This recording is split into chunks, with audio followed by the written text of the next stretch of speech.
How Duane calculates his taxes in retirement. So I got to... Can you all see this? Can you see that big old brown eye? Look at that. What the heck? Look at that guy. Oh, boy. Love him. Pablo's upstairs. Pablo got out this morning. Oh, my goodness. So we have a chocolate lab neighbor, a dog. Our neighbor has a chocolate lab named Charlie. Charlie's like 100 pounds.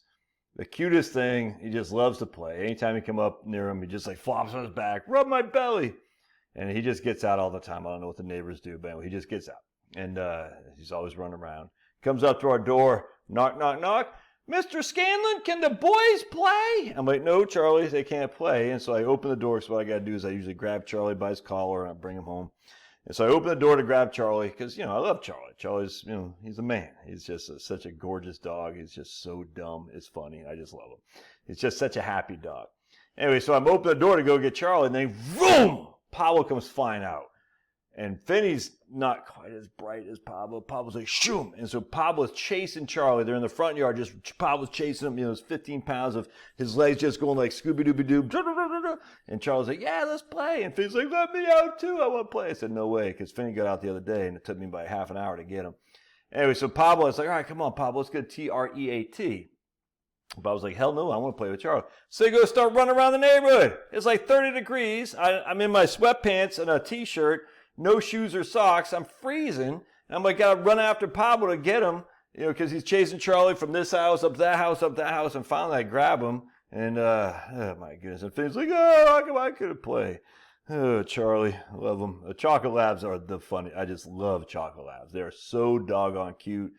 So friendly. Charlotte used to have a roommate when she was in Boston College and getting her master's degree. She'd room with these people and they had a chocolate lab named William.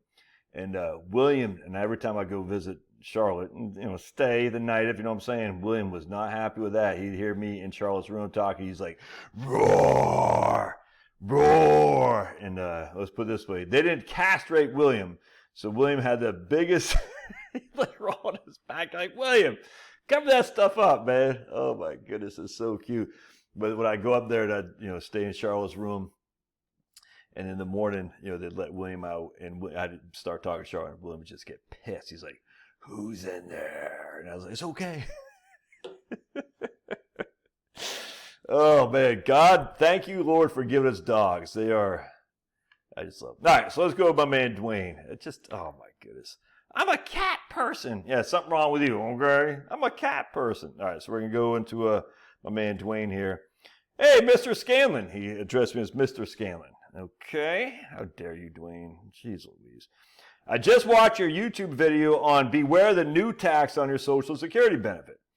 All right, so I had a number of people, trolls, like, yeah, this is clickbait. This isn't a new tax. Oh, my goodness.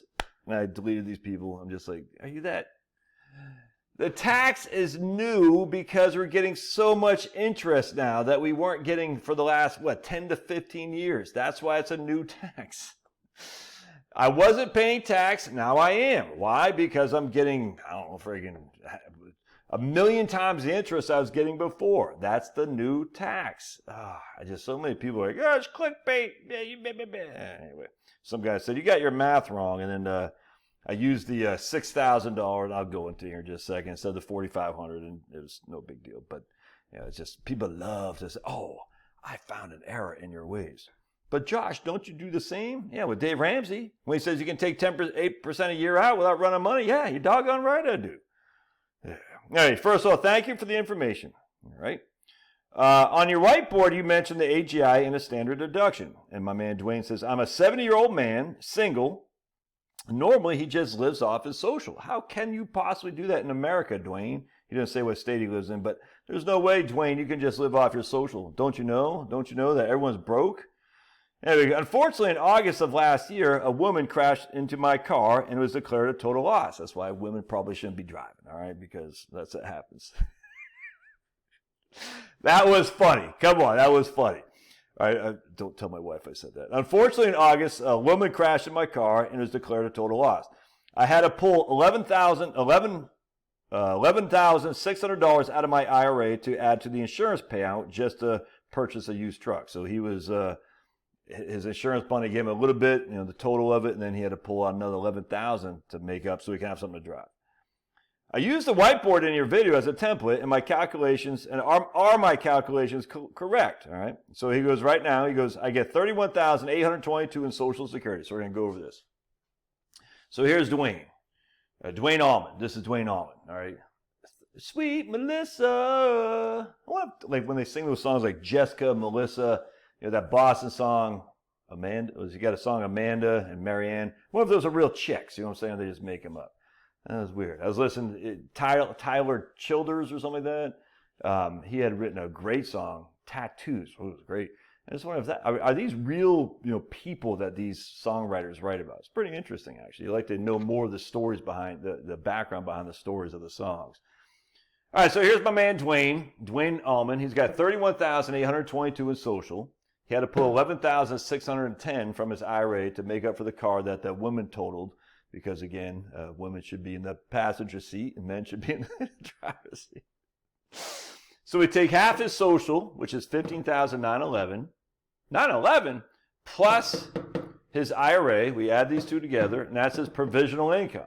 His provisional income. And where I messed up yesterday, I was using this is the single people. The first $25,000 of your provisional income is not subject to any tax. The next $9,000.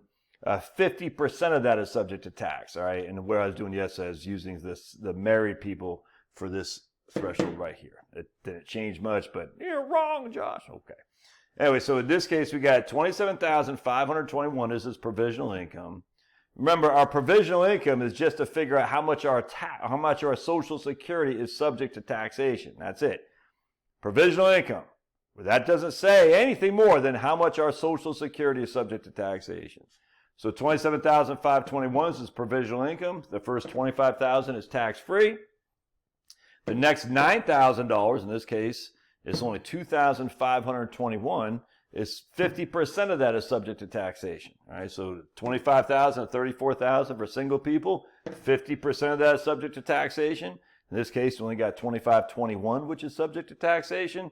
So that means our taxable Social Security is $1,260. That's it. On basically $32,000 of Social Security, his taxable Social Security is only $1,200. So we take that up here. We add that to our IRA distribution, $11,610. That is our adjusted gross income, $11,610 plus $1,260. Our AGI is 12,870 schmackaroonies. Our standard deduction is $13,850. So his taxable income is what, amigos? Zero! No taxable income. Which means no tax. Yay! Look at Duane Allman, man. All those royalties off of Sweet Melissa. Don't have to pay tax on it. So Duane, you're right, dude. No tax for you. Good job, man. That's what makes these videos fun. When I get emails like that, I'm going to do another email here, how Miss Cindy got hit by Irma. How Irma clobbered Miss Cindy here. We'll do that here in just a second. But anyway, good job, Duane. So you're getting it, brother. And sucks that he had to get a new truck or a used vehicle when the other one was just fine. The Keynesian economics would say that's good for economic output, because it's what we call the broken window theory. It's like, oh man, you got to buy a new vehicle. That means you got to use that money to buy a new to you vehicle, which put money in the pocket of the vehicle dealer and all that. You're like, yeah, but I could have used that money to buy a new friggin' set of tires. I could use that money to buy a new Cambridge tennis shirt, or to give to your old buddy Josh. I could have done that. The Keynesian economic model is fallacious right on the front end. It's completely fallacy. Well, we just break the window, it's going to create economic activity. If we have war, it'll create economic activity. It's like, oh my goodness. People actually say this, by the way. They say this. War is good for the economy. I'm like, oh, do you even hear yourself? All right. God bless. Love to your thoughts. We'll see you.